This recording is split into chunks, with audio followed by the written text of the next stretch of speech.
안녕하세요. 2020년도 자유학 기제 공간 속 리디자인 3차 시수업을 시작하겠습니다. 주제 해석과 창의적 아이디어를 도출해서요. 저희는 오늘 수업은 형태의 단순화와 명암의 단순화에 대해서 배워보겠습니다. 이것은 공간 속 리디자인을 하는데 중요한 도움이 되는 과정이라고 할 수 있어요.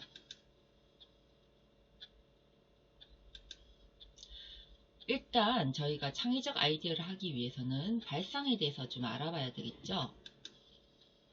아티스트들은 보통 어떠한 사람들일까요?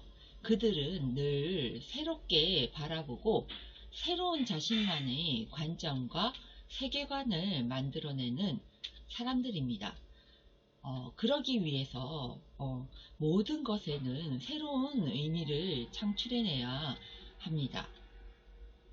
우리들도 학생들 여러분도 또한 늘 새로운 관점, 여기서 새로운 관점이라는 것은 자신만의 아이디어 형성을 말하는 건데요. 통해 새로운 의미를 만들어내는데 노력해야 되지 않을까요?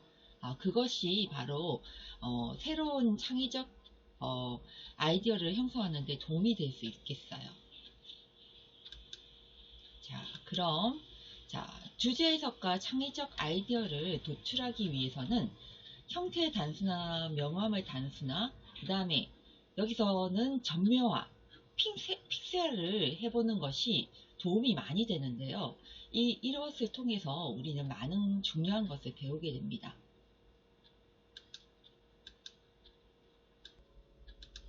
그러기 위해서는 형태와 명암의 단순화를 통해 점묘와 픽셀화가 무엇인지를 알아봅시다. 자, 여러분 많이 봤을 거예요. 인상파 화가인 조르주 피에르의 쉐라 작품입니다. 쉐라는 인상파 화가 중에 아주 중요한 작가죠. 이 사람 그림 중에 그랑드 자드 섬의 115라는 그림을 잘 보세요. 굉장히 많은 점묘법에 의해서 그림이 그려져 있죠. 굉장히 평화로운 느낌이 많이 듭니다. 단순화시켰죠, 그림을.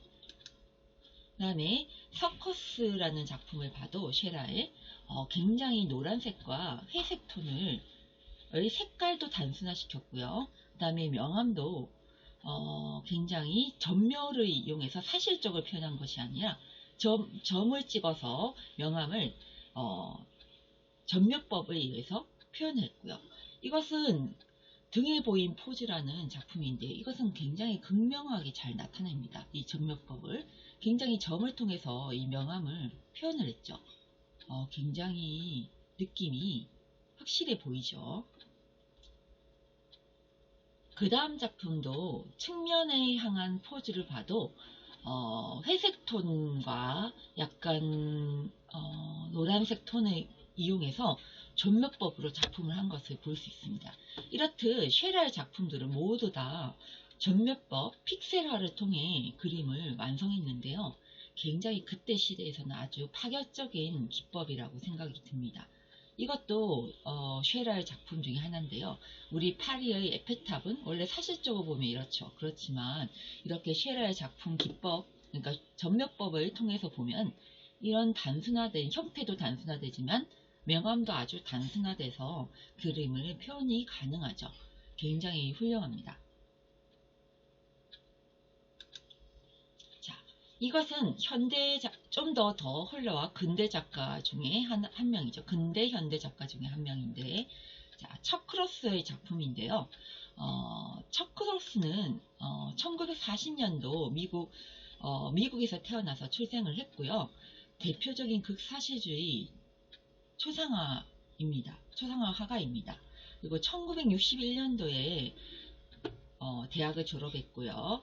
파나 조교를 하면서 파나 기법을 공부하기도 했대요. 작품 활동은 초기에는 추상표현주의의 양식의 그림을 그렸으나 후에는 극사실주의 작품을 제작이었습니다. 이 사람 작품 왼쪽 그림을 보면은 아주 명암의 단순화를 나타낼 수 있죠. 이렇게 점을 통해서 픽셀화, 픽셀화가 되어 있어요. 픽셀화를 통해 명암을 표현을 했어요. 초상화를. 굉장히 어떻게 보면 지금 컴퓨터의 픽셀과 같이 마치 그렇게 표현을 했고요. 오른쪽 부분을 보면은 마치 이것은 명암의 진하기가 아주 단순화돼서 컴퓨터의 픽셀과 같이 표현이 되었습니다. 굉장히 독특한 표현을 나타내고 있죠.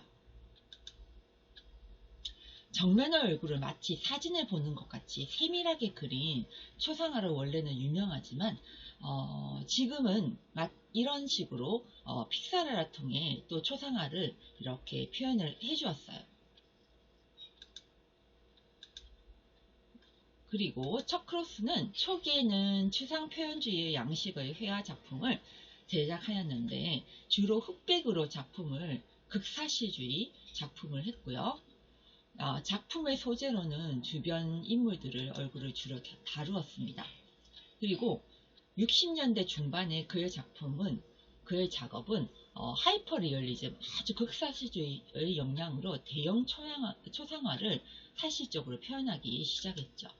그때 그의 작업은 사진을 이용한 것이었어요. 대상의 인물 사진을 찍어서 격자 무늬의 구획으로 나눈 후에 프린터처럼 도트나 손가락을 잉크에 묻혀서 점을 찍어서 표현했죠. 이걸 핑거 프린트라고 페인팅이라고 하기도 하고요.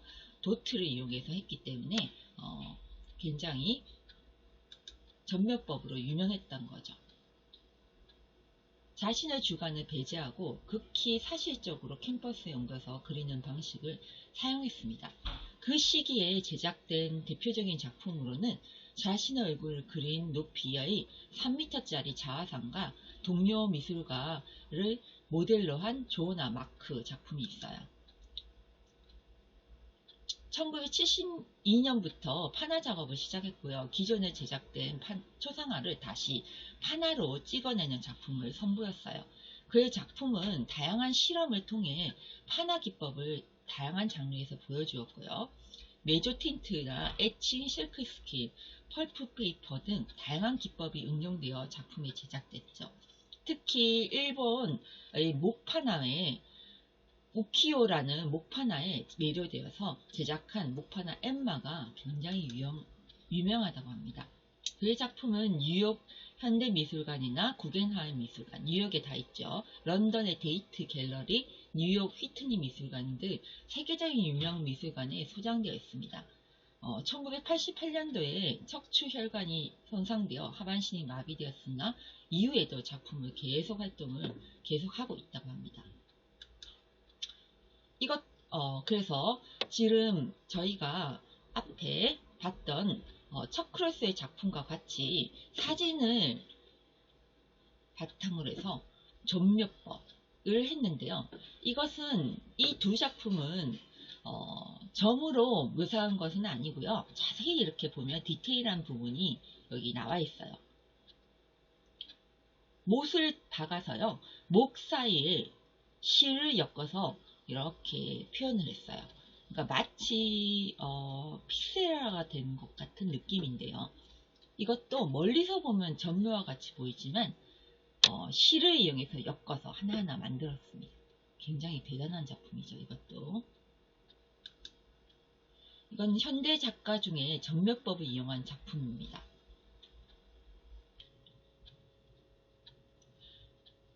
앞에서 현대 근대 작가인 척크로스 작품을 봤고요. 그 외에도 현대 작가들 중에 점묘법을 이용한 작품을 보겠습니다. 이렇게 마릴린 먼로의 명암을 알 수 있는데요. 딱 봤을 때도 마릴린 먼로의 모습이 보이죠. 그런데 이 부분이 자세히 보면은 공중에서 찍은 모습이에요. 사람들이 서 있습니다. 이런 공간에. 그래서 사람들의 서 있는 간격에 의해서 명암을 표현했어요. 이걸 통해서 공중에서 사진을 찍은 모습인데 마치 점묘법과 같죠. 굉장히 대단하죠.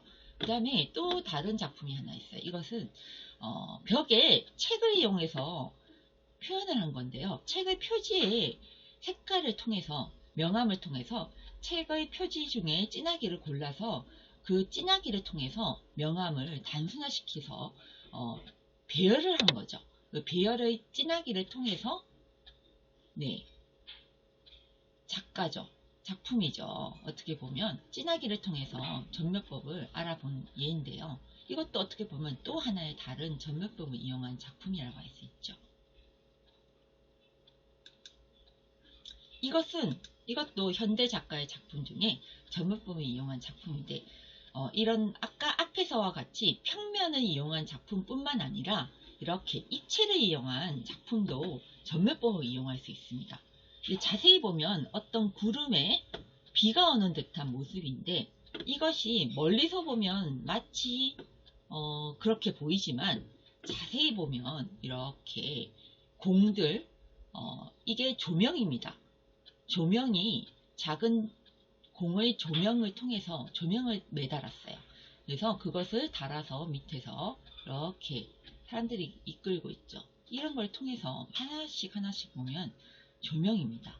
이런 식으로 이것이 하나를 봤을 때는 이렇게 픽셀화를 이루는 것 자체가 조명기구를 통해서 했지만은 멀리서 보면 이렇게 구름에 비가 오는 듯한 모습을 나타낼 수 있죠. 이것도 하나의 어떻게 보면 작가가 전묘법을 이용한 작품이라고 할 수 있지 않을까요? 굉장히 다양한 이런 전묘법을 이용을 해서 다양한 작품을 시도할 수 있습니다.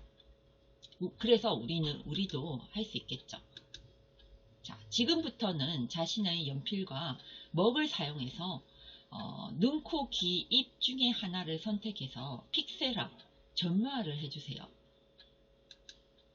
자, 어떻게 보면 이렇게 사람의 귀와 눈이죠. 근데 학생의 예시작인데요. 이렇게 그걸 통해 사진을 통해 자기의 귀를 보면 되겠죠. 통해서 이렇게 점을 찍었어요. 이거는 지우개를 이용해서 지우개를 깎아서 이렇게 동그랗게 만들었어요. 그래서 그거를 먹에 묻혀서 점을 찍은 케이스인데요. 이렇게 찍어서 전묘법을 표현한 거죠. 굉장히 이렇게 명암을 이렇게 표현할 수 있습니다. 꼭 선을 그리지 않고서도 그릴 수 있고요. 이렇게 눈도 마찬가지로 점을 찍어서 이렇게 선을 그리지 않고서도 명암을 이렇게 표현할 수 있습니다. 아주 신기하죠. 이것도 마찬가지입니다. 전묘법을 이용해서 사람의 옆모습인데 옆모습의 눈이죠. 양쪽 다 옆모습인데 눈과 코 부분, 입 부분인데요. 이렇게 선을 하나도 이용하지 않고요. 점을 이용해서 이렇게 명암을 단순화시켜서 형태를 단순화시켜서 표현을 할 수 있습니다. 이거는 명암도 단순화됐지만 형태도 단순화된 예시죠. 또 이것도 마찬가지입니다. 형태와 명암을 단순한 예시인데요. 이것도 마치 자신의 얼굴들이 자신의 얼굴이나 친구 얼굴을 사진을 찍어서 형태를 단순화해서 연필과 먹을 찍어서 이용을 했죠. 이것도 마찬가지로 자기 얼굴을 이렇게 도장인 것 같아요. 도장을 이용해서 이렇게 찍어서 표현을 했습니다. 이것도 마찬가지예요. 이런 N의 모양을 자기가 도장을 파가지고 지우개를 이용하면 됩니다. 지우개를 이용해서 찍어서 표현했고요. 이거는 네모나 삼각형의 지우개를 통해서 이걸 찍어서 자기의 얼굴 모습이죠. 얼굴 모습들을 표현을 했죠. 이런 것도 가능합니다. 전묘법으로.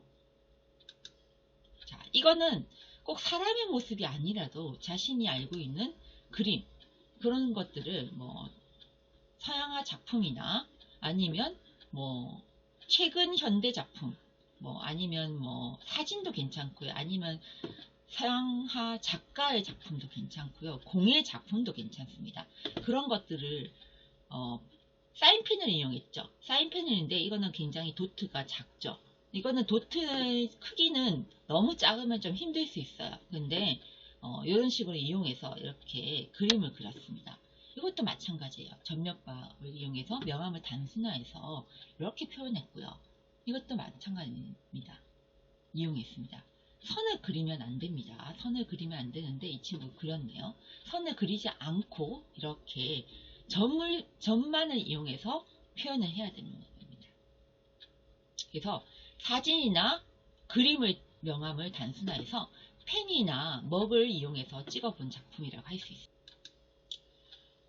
앞에 여러가지 통해서 우리는 오늘 수업을 할 건데요. 신체를 통해서, 자신의 신체를 통해서 형태를 단순화하고 명암의 픽셀, 단순화를 배워볼 겁니다.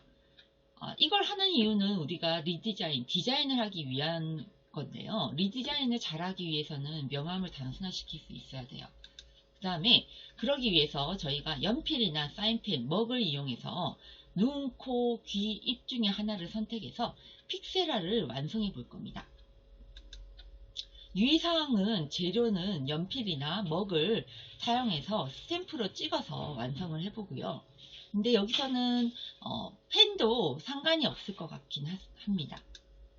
용지 방향은 가로든 세로든 A4지에 자유롭게 완성을 하시면 됩니다.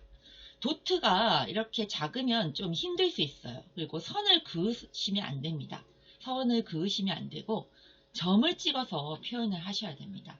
점을 찍어서 표현을 하셔야 되고, 그 다음에 여기는 둘 다 지우개를 이용한 스탬프 기법을 이용해서 먹으로 찍어서 사용했지만 사인펜을 이용해서 찍어서 사용을 하셔도 상관이 없습니다. 수고하셨습니다. 이로써 수업을 마치겠습니다.